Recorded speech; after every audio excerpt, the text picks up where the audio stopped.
assisted carries, but for the meantime, focusing on providing some sort of value that isn't just damage and making sure that your solo lanes are set up for success seems to be the way to go in this new LCK summer season. Yeah, it definitely is. I don't really see too many different bans here in game number 3. Just Syndra Zyra against Crown Core JJ. Well, will they follow it up here with their 3rd ban? They're thinking a bit more. Could be the Karma if they really didn't like it, and yep, that's what it's going to be. Let's make sure that Core JJ, let's make sure that Core JJ doesn't have an easy time. But now tempted Afreeca, are they going to first pick Lee Sin? It definitely have to. You do not want to give up this champion right now, and most likely we have to see maybe a Gragas being taken away from Samsung here. You don't want to have a denial pick being taken. They could have risked it and say Marin, we don't think you're going to lock it in, so most likely just going to be Ashe and maybe Galio. Oh, no, it is going to be the Gragas. Called it again, man. There you go. I was thinking about other stuff like Galio or the Thresh. Or food. Food. Yeah, I was actually thinking about food. I'm getting a little bit hungry. Me and you ate at the same time. We'll have that food in the break. Don't worry. Don't worry, fans out there. We'll be okay. So what is going to be the follow-up here from Afreeca? They do have that Galio open. That's a very easy pick for them. Kuro is going to get 3 chances. It's either the Galio here for sure, and it might be a support pick taken away. You could see the Thresh as it is an overlapping pick, or they could just play it safe, lock in their own AD carry, either the Caitlyn or the Varus for themselves to make sure that the picks are matching what Samsung have selected in terms of roles. So I'm just going to let that sit and see if what you said was correct. Yes, I mean, oh. Okay. No, it was incorrect, but it really just shows what Afreeca's game plan is. They really just say, we want to mimic what happened game 1.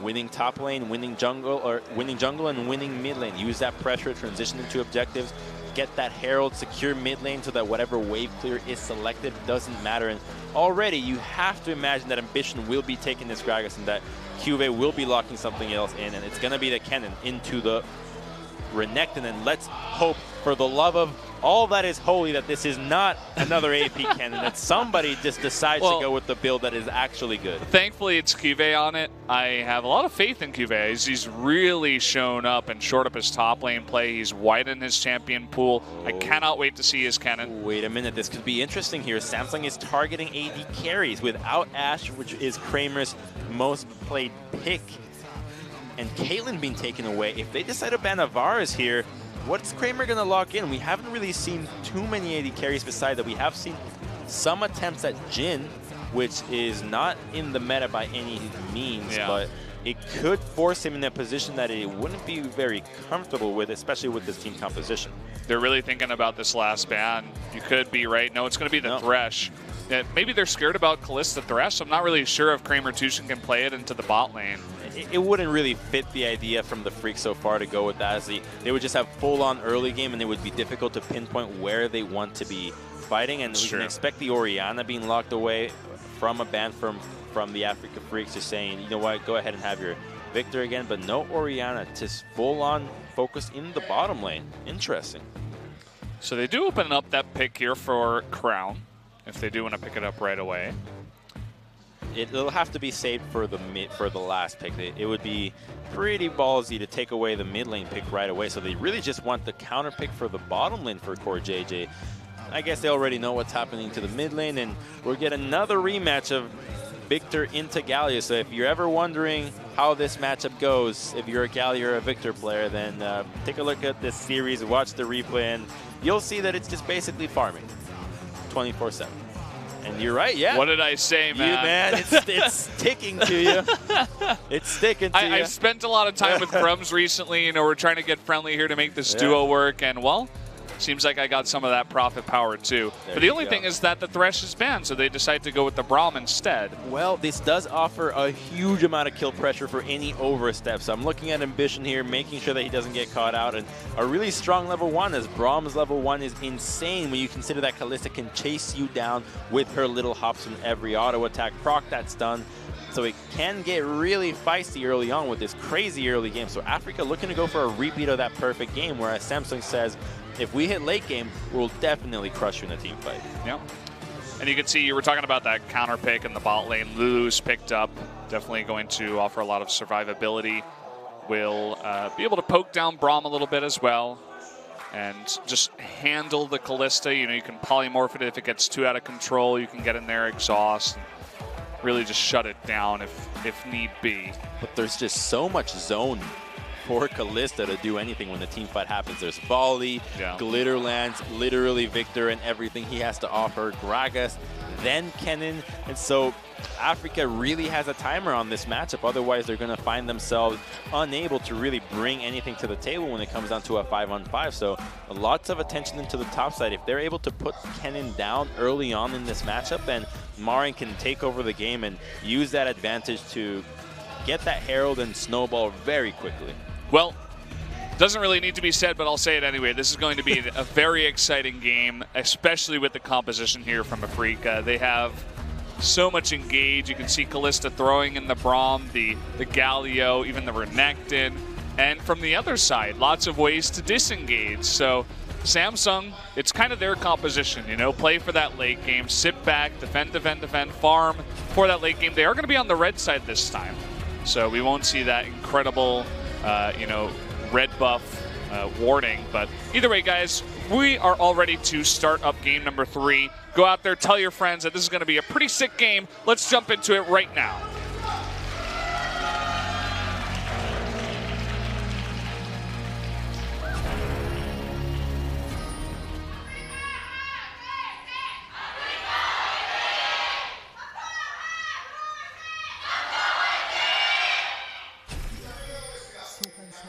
There you have it. The ever-inspiring chance of teams. If I had chance like that when I get up in the morning, man, my productivity would go through the roof. You have a bunch of fangirls waiting outside your window screaming. I don't know. Is that the dream? I don't think that's the dream. If they cheered for me to just like go to the gym and get my job done, then yeah, I would. And then they leave and they don't harass you as you leave your apartment. I would really love that. That doesn't sound all I'm too on bad. the 3rd floor though, so I can't really. Hey, they're pretty loud. I'm sure you can hear them if you keep your window open. Oh, I don't open my window, man. It's bug season out there. My blood's too sweet, and the mosquitoes find it too succulent. Oh yeah, man. You're not the only one. I bought myself a dehumidifier, but also this big fan, so that I don't have to open anything in my room. No windows are open during the summer. Oh, I do not want to go in that room and see how musky it is. No, it's nice. You open the windows every once in a while. You have course. Stockholm syndrome to your own house. It's very bugless. That's what I like about my room. Nice big leash here for Spirit, as you oftentimes do see for the Lee Sin on the Raptors. Ambition will be starting on the blue side this time around, getting a leash from Core JJ. An atypical start, as you normally would have expected him to start on the Raptor camp, as Gragas AoE is pretty easy to clear out little minions early on, but starting blue does increase his clear, gets a little bit of that extra AP, that mana that is so good for him to spam, keeping his HP up. This means that the junglers will finish in the top side of the map, where the attention has been previously in the first 2 games, and so now that the map hasn't been split, we can expect a little bit more action and things getting chaotic into the top side when you're dealing with 2 laners that can set themselves up for kills very easily in Kennen and Renekton. Yeah. It seems like the idea for Ambition, at least, but we do see Spirit coming down here to the doubles, going to clean that up. We'll see if he goes ahead and... I think he'll recall after this, most likely. It's just the standard route for him to go for. Otherwise, it's a pretty big waste of time to just route back from doubles up to the blue side of the map, and go with probably a longsword and maybe a control ward after this. I think he has enough gold to do so. Yep, there it is. There you go. This is definitely going to make the timing a little bit different compared to as if he went Raptors red, blue, and tried to go top. So might throw him off here. Ambition is going to be in position to actually take the Scuttle Crab and scout this out. Exactly. The trade-off is he does get that Scuttle Crab for Cuvée. So the only way that he can really get ganked by now with the ramp ward in the red side is going to be through the Blast Cone from Spirit. So it's a bit of an ambitious gank right now, considering with the big wave that Cuvée has built up. So things are looking good for Samsung in pressuring this top side of the map and enabling this Kennen to bully Marin early on and don't let the Crocodile get out of control like he did in Game 1. Finally, Spirit's going to come over to this blue buff, and we do see Cuvée. I See Marin on this cannon so many times. But Kive is going to come on down here, get the ward, spots out Spirit. Will ping that, takes away the blast cone. And a nice bit of information against Spirit here in the jungle. He's cleared out everything. It's just the full clear there from Spirit on this Lee Sin. And he's bought himself some time. The vision has allowed him to get past this, but Spirit says, no, I'm going to abuse the vision and maybe look to go around. He's looking for mid lane, though. Can they get a cleanse at least? Looks like they will at least get the cleanse. They do land the Q, but it would have been a little bit risky. Yeah, no need for him to take this unnecessary damage early on, as that would open up Ambition to really go into the jungle and harass him and maybe even lose that camp. But lots of pressure into the bottom side from Samsung's bottom lane here. Ashe and Lulu being quite capable of bullying out the shorter range Braum and can. Oh, you just hate to see that. You just hate to see that. That's just disgusting. It's worth so much. It's worth 3. It's actually worth losing 2 minions as long as you can secure that cannon. Yeah. I don't know how many times that has to be said, that cannon minions are the most important minions by a factor of 3. That's a lot, man. Yeah. Pretty unfortunate. Marin, he's, yeah, you can see he's definitely struggling here. Just, that's the really tilting thing for me when you're in a really hard lane and you finally get an opportunity as the lane is pushing to get one of these cannon minions, and then you miss it because you know it's your own fault. And then you have your recall delayed. Definitely a very unfun matchup in lane for Marin right now. And even worse is that the lane is frozen. He's going to try to unfreeze this, but his HP is not high enough, and he doesn't have vision of the try, so he has to consider the possibility of Ambition being there if he were to try to break the freeze. So Cuvée will just be getting a little bit of harass here, but he has to recall really far back, and now the CS lead is starting to pile up for Cuvée, and not the position you want to be in as a Renekton early in the game. Hey, you can see that Cuvée. Okay. Oh, he's stuck in there. Kuro's going to face check this. Doesn't look like anything will come of it, but one thing I wanted to point out as well is that Cuvée started the Doran shield. We don't see the cull on the cannon as we have seen many times in lanes like this, and he wants to have that survivability. He wants to make sure he shuts down the Renekton hardcore with that Doran it's shield. really important for him to have regen in this matchup, because as Ken, you want to be using your auto attacks to harass, and Renekton has a lot of ways to gap close and actually trade back for you. So if he were to have gone with, say, a D-Blade or D-Shield or maybe even a Colt to start with, if he were to take a poor trade, he'd basically give the lane up right away. So by having the Colt, he can ensure that the lead that he has and starts building is a little bit safer than if he were to go with a much more offensive build. Yeah. Exactly. We covered it, Crumbs. We did it. Evidently. Accurately. Figured it out. Nailed it. Marin seems to be having a little bit more luck in the top lane as he has hit level 6. He has a lot more pressure. Spirit's coming up here, is spotted on a ward. Immediately, Cuvée will back off. Just farming happily for all these lanes. Of course, when level 6s are hit all around, then things might get a little bit spicier, but so far, not a whole lot besides the CS lead in the top lane. TP does get burned from Cuvée, and if he stays up here, it might prompt Marin to burn his own as well. But now that Spirit is level 6, might be thinking about ganking Crown. Unfortunately, his cleanse is right back up. Yeah, not the longest cooldown on that one. I think it's just about to get that cooldown back. So just in time, right after he gets that blue buff, should be pretty safe to just continue farming as is. And good news is that Cuvée is going to be going for that Blade of the Ruin King Ninja Tabi's build. So good stuff from him. Showing Marin how it's done.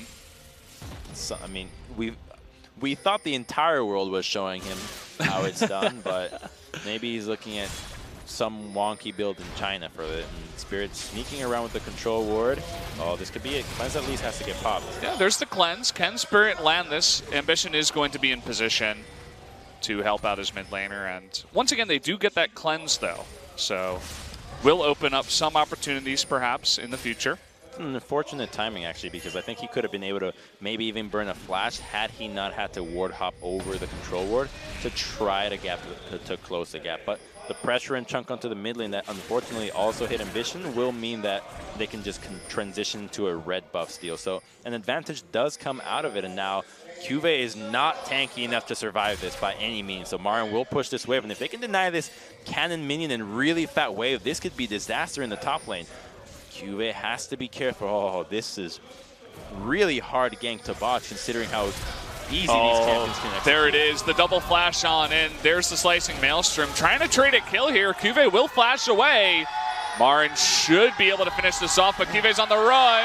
Doesn't have his cooldowns, and that is going to be Cuvée escaping from the double flash gank of Marin and Spirit. Does not pay off. And this guy's Spidey sense is off the charts. Reads the play right away and retreats, so he puts himself in the position where Spirit has to rush the gank. The wave just wasn't quite there and is able to escape and doesn't give up the kill. And while the CS is lost, the fact that he doesn't die means that it's really not all that bad, as he still has that CS advantage. And man, that is really well played by Cuvée.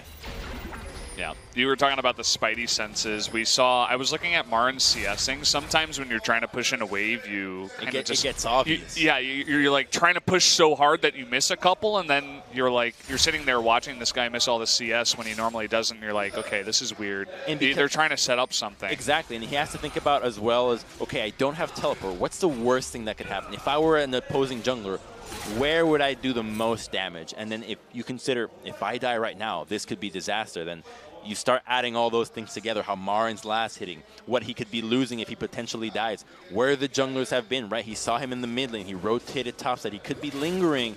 Ambition hasn't spotted him. Put those all together, makes the right conclusion, and maintains dominance in this lane. Yeah, definitely a huge play to bring attention to. Nice job by Cuvée. He has been popping off in a lot of different ways in this entire series. As I said before, he was one of the players for Samsung that he would kind of just be the stable tank in spring, back when it was like Maokai versus Nautilus all the time. But now he's really doing well for himself.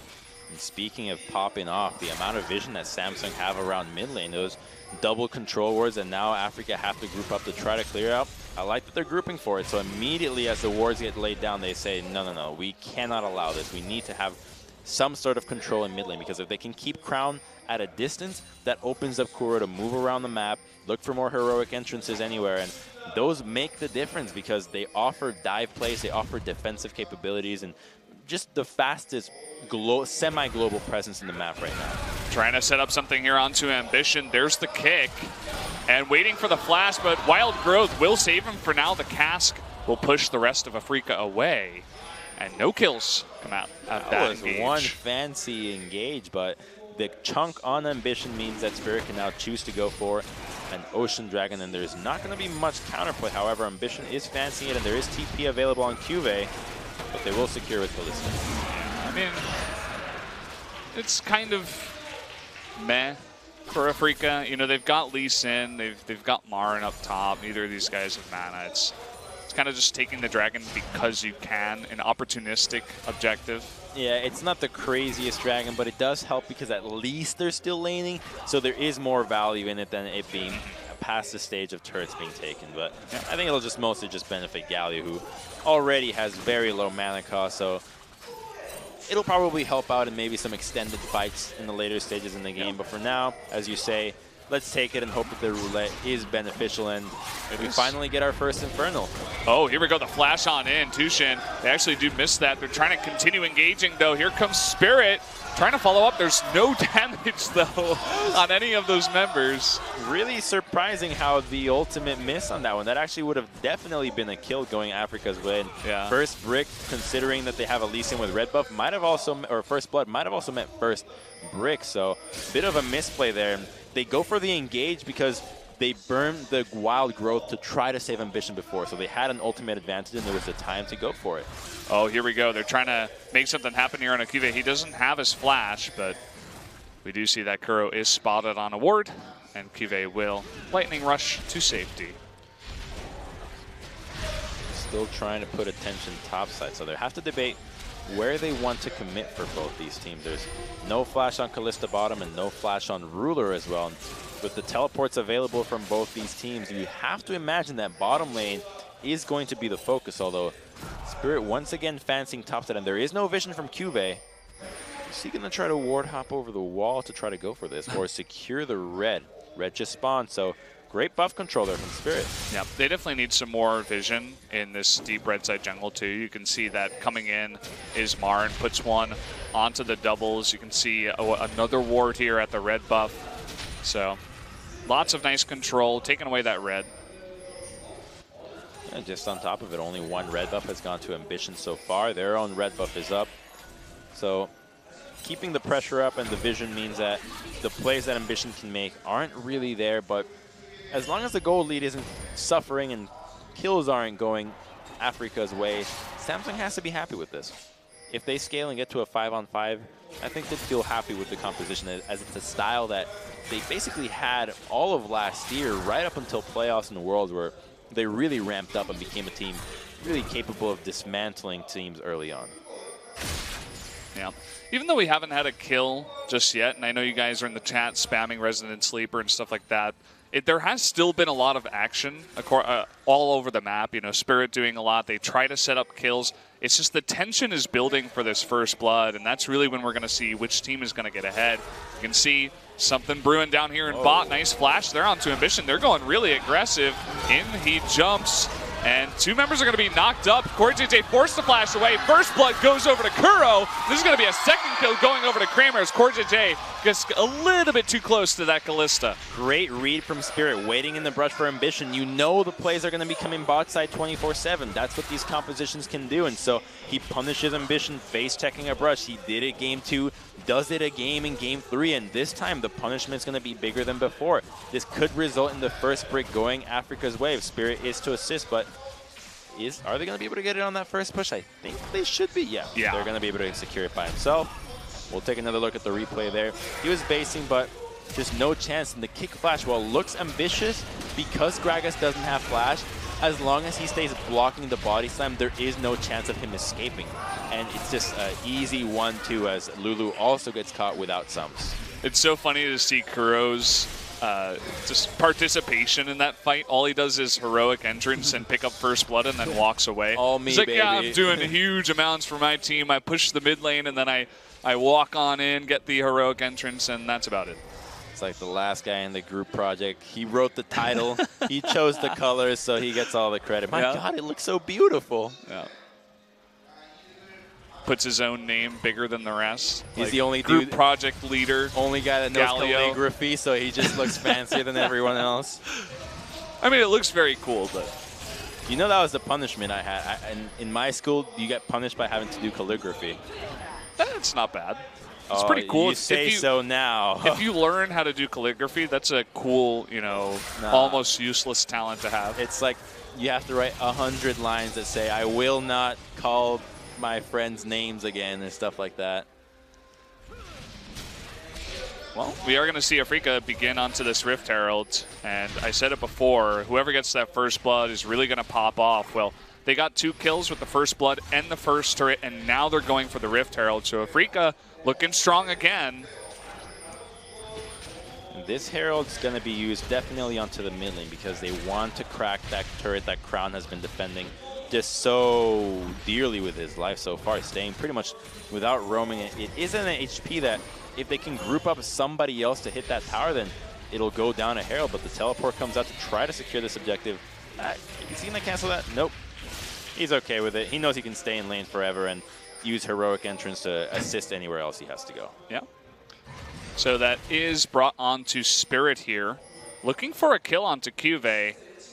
I always feel like if you can get a kill into the Rift Herald, that makes it just so much stronger. Yeah, but the thing is that for the top lane turret, I really feel like it's a waste versus the matchup that you have. One turret, as long as it's the mid lane versus heavy wave clear, is always just going to be with so much value, but the commitment to the top side means that Samsung can answer with an attempt onto the Baron. Marin does have teleport, and Spirit is collapsing, so Samsung not feeling too comfortable with this. Remember that they're not with the early game composition, so any fight that would happen right now would most likely go Afreeca's way, as they have already completed not just the Blade of the Rune King on Kalista, the Abyssal Scepter onto Galio, but the Black Cleaver onto Red Neck, and so they back away wisely and secure the Infernal for themselves. That's 2 dragons going their way, and Yeah, very, very unfortunate for Samsung. You were talking about that late game composition. Infernal Drake would have helped them out immensely. For Victor, for Ashe, even for Cuvée in the trades when he is split pushing, would have been very nice, but not quite able to pick that up. Yeah, and they just have to respect the selected for themselves here. They're in a position where it's just farm, and wait until a stage where all you have to do is group and team fight as a 5-on-5 or 4-on-4 with the top laners MIA, and that will be the fight that they're looking for, because at least they have a front line that can peel for the carries and allow them to deal the damage that they're designed to do. Rotation topside here from the duo lane, and Ashe still in the bottom lane, so Afreeca will get the advantage into this top lane without being spotted, however. Kramer deciding to stay bottom lane, so Afreeca on a timer here. They have to make a move topside, otherwise they will lose that turret to the lonesome Ashe bot lane. Core JJ's here to answer. Yeah, coming on up. You see Ambition, okay, he was moving away, now he's coming on up. Just not in a position there to assist, and a good rotation here from Galio will defend that tier 1 to the bottom lane, and nobody in that position to push on mid lane, and so Afreeca just get a freebie with an out rotation on Samsung, and a good way of starting to snowball that advantage. Yeah, really nicely done. Keep in mind that the Rift Herald is still available here, so there's only one tier 1 turret left over. I think they can easily set up a push in just a minute onto the mid turret and try to get some damage done there. The big issue here is that Kalista is not your siege carry. Unlike Caitlyn in game 1, she's not going to be able to get any shots against the Ashe and the Victor. And so, because there wasn't too much chunk happening to the mid lane, this use of Herald will have to be very calculated for them to secure an objective if they can get Crown's mana low enough or secure vision elsewhere, but he's a half mana and it's going to be really tough to use, and now Herald's 3/4 of the way out, so a recall and a use into the mid lane will be in order for Freecs. Yep, they're essentially going to be forced into using it there. Spirit makes his way. A bunch of pings going down. I think Samsung should know this is coming as well. As you can see, Cuvée making his way towards mid, as well as Ambition. They're responding. They just scouted both Lee Sin and the duo lane, but there is no minion wave. At least Crown isn't here to defend this turret, so this could actually be the move that the Afreeca Freecs are looking for, because the biggest wave clear tool isn't available to defend the tower. For some reason, he's assigned to the top lane against Renekton, so he has kill pressure, it seems, so that's why. But I feel like at this point, when your goal is to stall, it's more important to defend the turret, and wow, it actually gets transitioned into a tier 2. So trying to get a little bit of a different value out of it. Didn't seem like Samsung saw this coming, but it is channeled far enough away. Crown, he has no mana. There's the cleanse. In comes Galio. Can they get close enough? There's the stun. And lots committed to up in the top lane, and they don't even get the kill. Meanwhile, it's 3v4 down here in bot lane. That was a rancid use of Herald. That was so bad. You could have just used it on mid lane. I don't understand that move by them, actually. It was just quite simple to just take down that mid lane turret with the amount of people that they had and the lack of wave clear, but instead they choose to just a worthy sacrifice, I guess, to the tier 2 turret from Samsung, and so they're pretty happy that Herald didn't amount to anything out of this. Yeah, I mean, they chipped down the bottom tier 2, and if they get Cuvée, this could be pretty nice. The double knock-up, and stun for ages. Down goes Cuvée. Nice little party brush there from Afreeca, from Kramer and Tushin. Now they're going to begin pushing bot, and again, the Rift Herald, it looked terrible, and it kind of was, but they're able to convert into potentially a tier 2 bottom lane. Yeah, now they're going to get a tier 2, so I guess their ability to foresee the future phase check is beyond anything that we can identify. So in the end, the Herald comes to a tier 2 for the Afreeca Freecs. So a little bit of an advantage going their way anyways.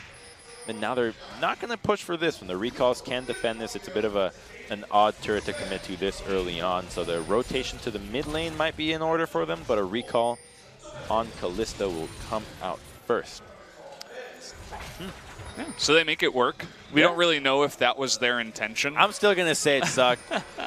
Tier 1 mid lane is worth more than tier 2. We're going to push in bot lane and do a bit of damage, and then hopefully Cuvée will just begin split pushing there, and we can get the follow-up kill and take out the bottom tier 2. I doubt they were thinking that far in advance, but if they were, props to them. As you said before, Taking out the mid-tier 1 would have been nicer, but they do get something out of it. Well, think of it, it's like a good way to think about the map and your champion's positioning is to draw a line between all the turrets and all your champions. And so when the line gets pushed back, then that's kind of the reign that you have control over. And as champions, you want to be able to push your own champions together as far up as possible. So if you think that maybe you're a little bit out of position, check your position with your other champions. If you are ahead of that line, you're probably out of position. And if you're behind that line, then you should move forward. So it's a good habit to look at the minimap and always think about these things, as it lets you understand just how much pressure not only can your champions put, but you have available on the map based on the turrets that you have taken. Yeah. Something we see a lot of the time is taking out all the tier 1s, and then, as Samsung did in game 2, you deny all the vision in the red side jungle, and you try to bait the Baron fight. But Afreeca's not really going to have that option available to them because the tier 1 is still left up. And unfortunately, Afreeca, even with all this map control, they don't get another good Drake. They had a Cloud Drake, so really not going to help them out too much. They have a bit better engage, and they do have a lot of engage in their composition, but definitely would have preferred something like a Mountain Drake to fight against this Victor. Ooh, Crown getting out of position, forced to flash. Definitely not positive. He at least gets to teleport, and I know we're criticizing Afreeca's ability to take down this mid-tier 1, but they are still trying to snowball the game. It's 25 minutes in, and against a comp that Samsung has, the later the game goes, they're gonna be in trouble. So, Ruler happily farming in mid as finally Marin groups up here. And Crown has been up in top lane for a very long time. This is something we saw in spring. For Crown, he identifies like, hey, Victor, I'm going to be extremely strong late game. I'm going to be chunking targets for a huge amount of their health. So let me farm for about 40 minutes. Just don't touch me. I'll sit top lane. You guys deal with everything else. If we can survive until the late game and I have 400 CS, then I'll carry you. And it seems like that's the idea here for him in this game. And there's value in putting him top because it's a little harder to dive 2 people into the mid lane than it is to dive a solo Victor. So by putting the dual lane mid, which is usually the common thing that you see after a mid lane or bottom lane turret has been taken, that means that you can stall out any pushes into the mid lane. You can keep funneling farm onto your Victor without having to share it with anybody else. And the defense of the mid-tier 1, as long as your carries and support have wave clear, becomes difficult, and so the composition would be the only determining factor if you can really dive that comp. Which they can, actually. They do have the tools to dive this, but the wave clear means that any dive is just too difficult to deal with because Hurricane and Volley and Glitter Lance mean that you'll never really get the chance to hit that wave onto the turret. They're just hoping that someone gets out of position. I feel like if Samsung continues playing very defensive and just sits back and lets it happen, just chills and farms for a very long time, I think they're going to be in a really good spot in this game. Ruler is pushing a little bit far forward. There is the flash to avoid the knockup. This is what we were talking about. They're waiting for a mistake. Kalista is going to be stunned up. And finally, Crown coming down here to support right at the right time, actually. They at least get a flash here from Ruler, so if they want to revisit this lane when their ultimates are back up, they're much more likely to secure an objective. And now that we're reaching that 30-minute mark and we have a Kalista available, Baron is a very real possibility. So really realizing that having to flash early is really important, as a death could mean the disaster for any of these teams. You can see Afreeca, I wouldn't say they're getting desperate, but they're really trying to put on the pressure. They identify that they need to take out this tier 1, and they see that Victor's not there, so they immediately try to get as much damage as possible. Spirit eating a lot of damage in the meantime from Ruler, trying to fight back. He's looking for a play here, potentially. Nice wards. But everybody from Samsung is reacting, though. They understand that this could be what Afreeca is looking for. Good and clear on the vision there, making sure that Spirit can't find the angle, and as long as they stay grouped up and they're not surprised by any flank, it'll be much easier to deal with these fights as they continue to scale. You already have the Void Staff and completed item on Victor, the completed, oh, what's the name of the item? The Void Staff? No, his own item, the one that he gets that nobody else has. I'm not sure, to be core honest. Power, his core thing. Yeah. Damn it. I'm not a Victor player myself. I'm just embarrassed of myself every time that happens. It happens. I can tell it to you in Korean. Yeah, that's the problem. We play in the Korean solo queue and everything's in Korean. So well, either way, does finish that up. And man, 3 kills at 30 minutes, 1 kill for 10 minutes. This definitely feels like a Samsung slash feels like a Spring Jin Air game. Yeah, Samsung meets Jin Air. Or that 68-minute BBQ versus Jin Air game we had last split. My God. Nothing happened until like 55 minutes, and then things just exploded. Finally. Just endless foreplay. Enough. Enough. I'm all ready to go. Yeah. Eventually, it just gets to be too much. And, I mean, this is what it looks like. They just keep pushing down mid. They can't take this tier 1. And again, we go back to that Rift Herald. What if they just had that mid-tier 1 taken away from about 10 minutes ago? Would be a lot easier to control this red side jungle if mid-tier 1 was down. That's what they're trying to do. They say, all right, you know what? Mid-tier 1 is going to be way too tough. Let's try to control the Baron side and see what we can accomplish this time. But because the turret is down, Samsung is just in such a good position to respond to any of this. They're so close to Baron that realistically anything's not going to work. But they're going to try to just two-man it with Kalista. But this attempt's not going to fool Samsung here. It gets scouted out, and Ambition might be in trouble, but the Q does miss. So he's perfectly fine. Yeah, they do get the flash out of him, which means that it'll make it a lot harder for him to go in for a steal and flash away to safety or get the insta-flash in. Meanwhile, Cuvée doing a nice job pushing into bot, forcing out the teleport from Marin. Cuvée still has his. Of course, Kuro still with the double teleport that they are running. They do have that available. And finally, it seems like they get an opportunity to take out this tier 1 turret. Exactly. They move Samsung around the red side jungle just long enough to get the first instance into the mid lane. They crash the wave, and because Victor is also not there to clear the wave before it crashes, they can secure the turret easily, and now they'll get a blue buff steal and probably a dragon here. And what is Samsung going to answer with? We saw them last time around try to go for that crazy desperation Baron, but they're nowhere near in that position this time around. So instead, just a tier 1 trade going over for Crown, and he's getting really strong now, level 17, and a late game Victor is nothing to scoff at. This is what we were talking about. He has bought himself, or Samsung rather, has bought Crown a ton of time to just farm up. He's sitting at the most CS in the game. He's 0-0-0, but still very, very fed at this point. And the interesting thing about these fights is now that for Afreeca to win these fights, it's going to be on almost exclusively the way that they play it. Their champions aren't really the strongest anymore, whereas for Samsung, they have champions on their advantage, so they have to play the fights more defensively. Staying alive is going to be more valuable for them than just bursting out anybody from the Freaks so far. And when you see these two different clashes of styles, it really makes for quite interesting fights that we have just been denied for so long in this 30-minute. Do we want a 30-minute siesta? It's a siesta. That's what we'll say. Oh boy, that's actually really good. The siesta. It's yeah, it's pretty much been that. Just sitting back.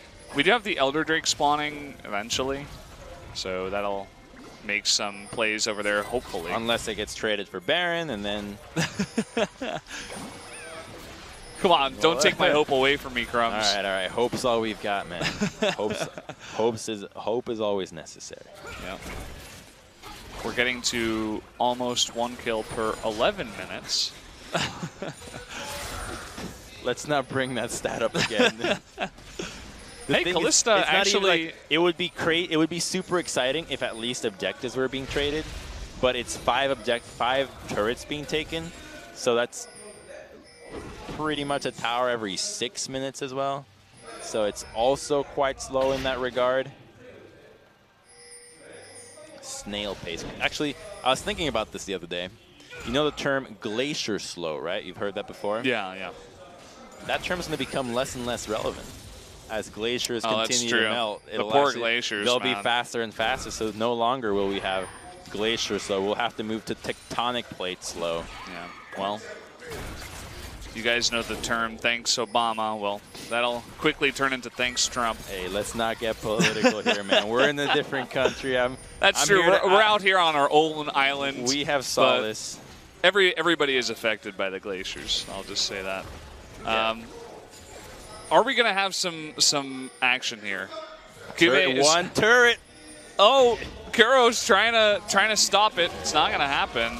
And actually, with the on-hit cannon, it can get very obnoxious. That really didn't seem too obnoxious. Well, mostly it was just the shield that was ready, but he's going to easily regen. I mean, he has Warmogs at this point. He's got his Gargoyle Stone Plate completed. Warden's Mail. I mean, he's just not taking damage. Okay, they're looking potentially for an engage. Oh, I got too excited. Our expectations must be lowered in order to keep the excitement. They're just playing with our heart now. Hawkshot comes out. No Baron is happening. Don't worry, Samsung. Kennen has group, so at least we have a 5-on-5 stare down, but Crown will return to the top side looking for more farm. And once he completes that Death Cap and the Infinity Edge comes out from Ruler, then that's when they can really just start bringing the hurt to Afreeca Freecs. But in the meantime, they're feeling feisty, looking for a Baron rush, but a steal would not be in order for Samsung. They definitely would have to fight this, not looking to take that timing on the Baron or a Death Cap or an IE. There's the stun on Takuro. The TP, though. Yeah, of course he has no damage. In comes Marin. He's going to land the stun onto Ambition. There's the knockup. Again, Gragas is very tanky, but in goes, looks like Tushin, actually. He gets away alive, but Victor going to be able to burst down Spirit and make him totally unavailable in that fight. Another kill going over to Ambition. Kuro, all by his lonesome, will eventually be taken out. Marin trying his damnedest to take out Ambition, but they just cannot. The stun is going to be followed up there. Nicely done, Samsung.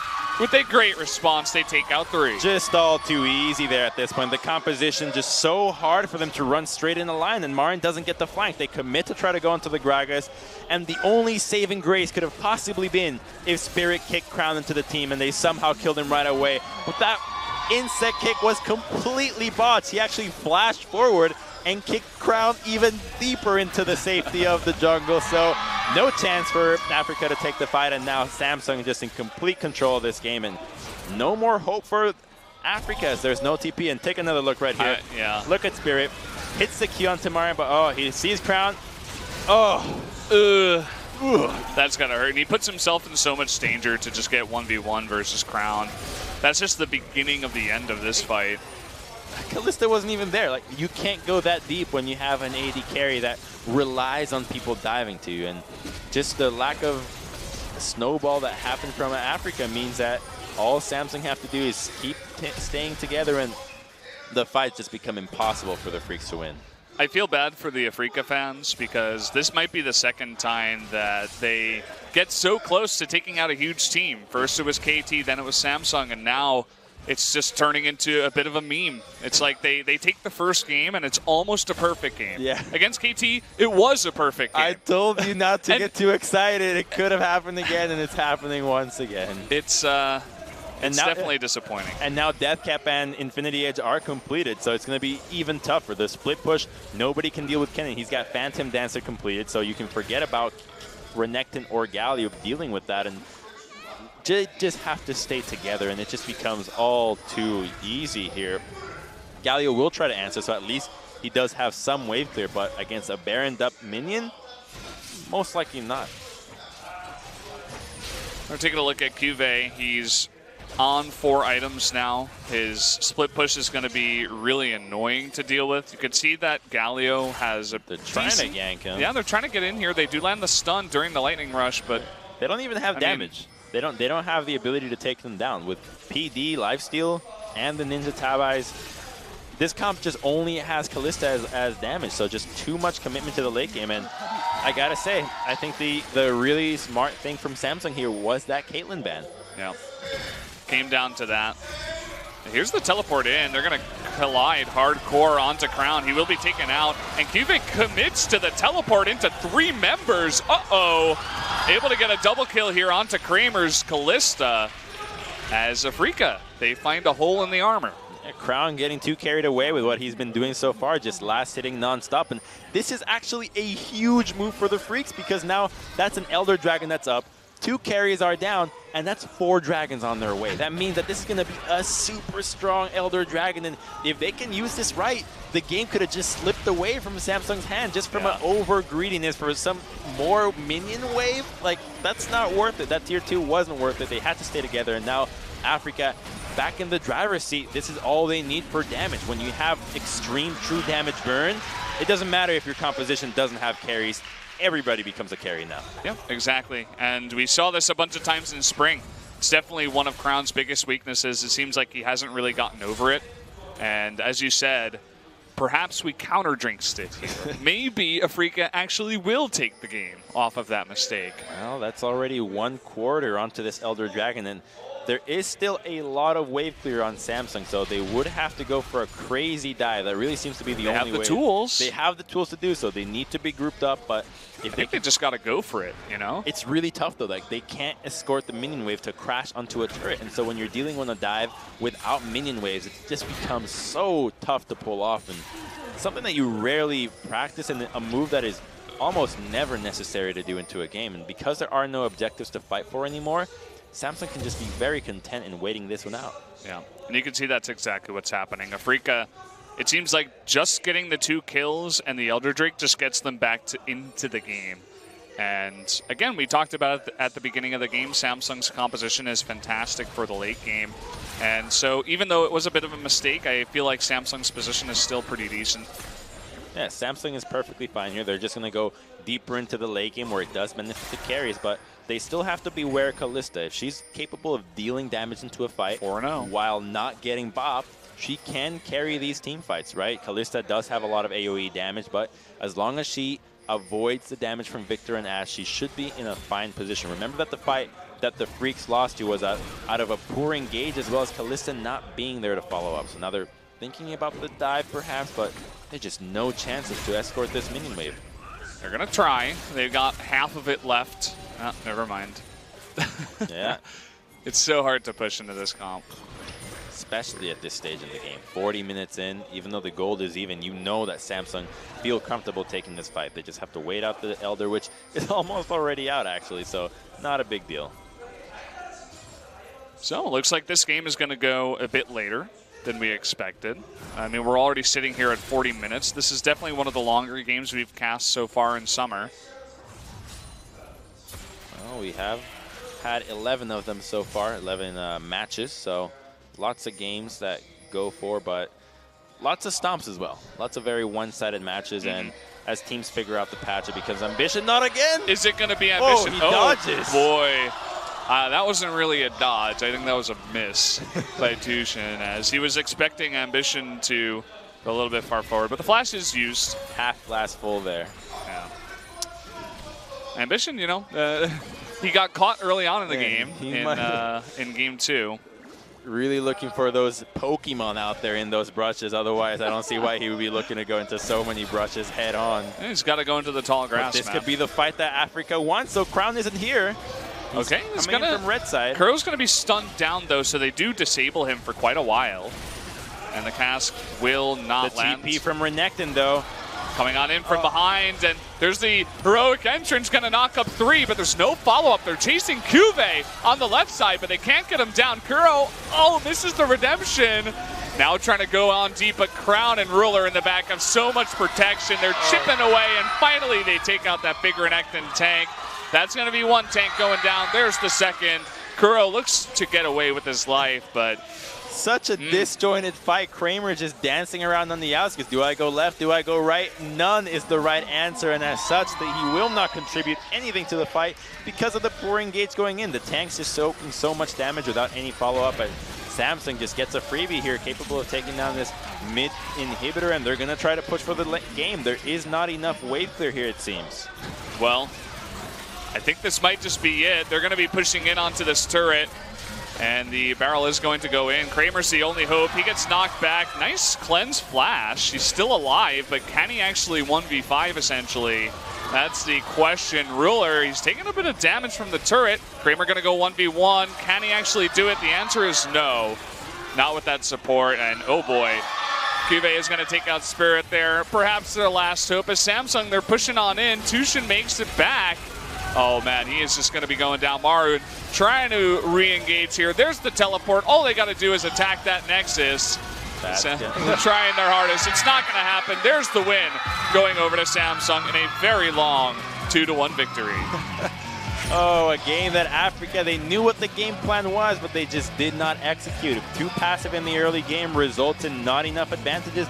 A really poor use of the Herald that you have to wonder, what could have happened if they took down that mid turret early on? Could they have perhaps burst down a Baron early on and snowballed the game at a 20-minute mark? Well, we'll never really find out, and as such, Samsung gets to stall out, get their composition to the point where they want to, and secure themselves an easy late game win with a superior late game draft. Yeah, I'm really glad that you highlight the Rift Herald once again, because what could have happened? I mean, Marin up in the top lane on that Renekton, he wasn't getting super fed like he did in game 1, but he was doing all right. He was keeping up. They did have an opportunity in the mid game, but they just couldn't make it happen. And Samsung held on for long enough. A very standard, turbulent, sorry to use that word, but turbulent Samsung game. It's very, it's Samsung 100% of the way. And that's what we like to see out of them. They get the win at the end of it all. I love their game 1. This is such a great read there from Cuvée. Like, this could have also been a game-winning play. This was potentially just snowballing move from the Freaks that Cuvée reads, and just really good stuff from Samsung overall. They had a lot of good moments, and this was another great. Like, this series, while it was slow, it had a lot of plays where teams were just reading what each other were doing, and after a while, you have to wonder if that played into the confidence of the future moves that were made, where one tries to make a move, it gets read, the other one does the same, it gets matched immediately, and so that does something to your confidence, where it's like, maybe if I do something, do they see it coming right away? The psychological element in League of Legends is nothing to be undervalued. Yeah. Nice play there by Afreeca trying to make that bottom Rift Herald work. They do get the bottom tier 2, but here we go again. This failed kick from Spirit, and the Kalista ultimate missed as well. Yeah, just a very disjointed fight again. Look at Kalista. Like, what can she really provide in this fight? She can't get close to Victor. She's slowed. She's every champion outranges her in terms of at least an ability, and so the pick. Caitlyn would have been perfect. In this comp, man. I mean, maybe you go with the likes of a late hyper carry. They're not the craziest right now. Only a couple of people can really play them out, but, well, a decent attempt at closing out. That was a nice try. You could see the very low damage numbers on the side of Afreeca. They really couldn't get much going, even though it was a very long game where they were in the lead for most of it. And the Ashe damage, as no one could even touch Ruler, had so much room in the back. Cuvée did a nice job split pushing as well. And Ashe was kind of undermined here, as she was capable of really melting so many of the tanks, just unable to be 1v1 by the Kalista with the Ninja Tabis as her build, with Lulu in the backup. Just so much power out of this pick that you have to wonder why the Kalista was locked in and not another attempt. And maybe the champion pool of Kramer has to come into question here. If Ashe and Caitlyn go down, is really Kalista the third tier, one? even though the Thresh is banned? Well, you were mentioning something like a hyper carry, Twitch or Cog. It would have been hard to really. He had a lot of protection, but either way, it's really just speculation at this point. We are going to be jumping straight into the MVP interview, so let's go to that. Yeah, this is the MVP interview for Cuvée. And so at first he was kind of worried they might lose the game, but all the teammates were sure that they can win the late game, so they just trying to cheer up. And you said you like chicken, like your favorite food is chicken, so do you like your new nickname, the God of Chicken? So he said he likes eating a lot, so any nicknames are fine. And who do you think will be the last MVP for the set 3? So he said every players were good, but maybe it can be Crown, or we can check it out on the screen.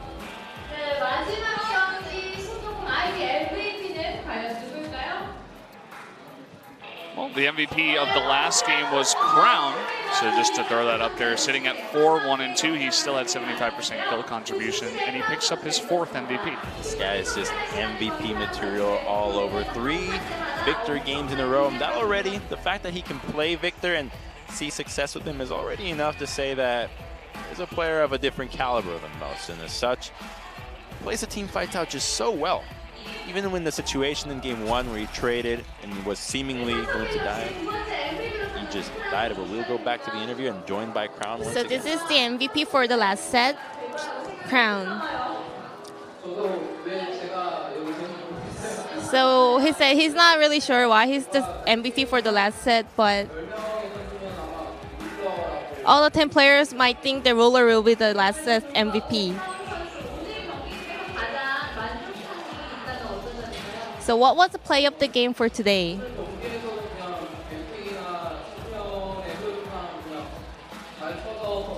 He said the pick and bans was good, and also just in-game went very fluently, so that made us play really well.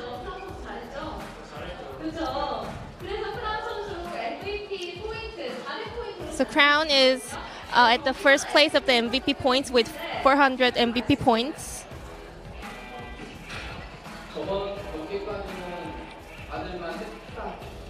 Well, until the last game, yeah, he thought he deserved the MVP, but for today's match, he's not really sure. He thinks he was kind of lucky.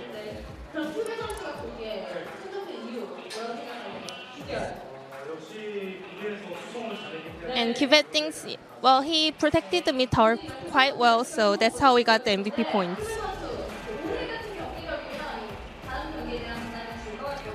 Well, your performance was amazing, so upcoming matches won't be quite worrying, so what do you think about it? Well, but he kind of wants to make a 2-0 game, so they will try harder. And it was rainy today, but a lot of fans came here to cheer you, so last message for your fans. Thank you for coming in this gloomy weather, and we always thank you for your love and support. He's still not sure why he's here for the MVP interview, but he's really thank you for all the fans, and he always appreciates all the love and support.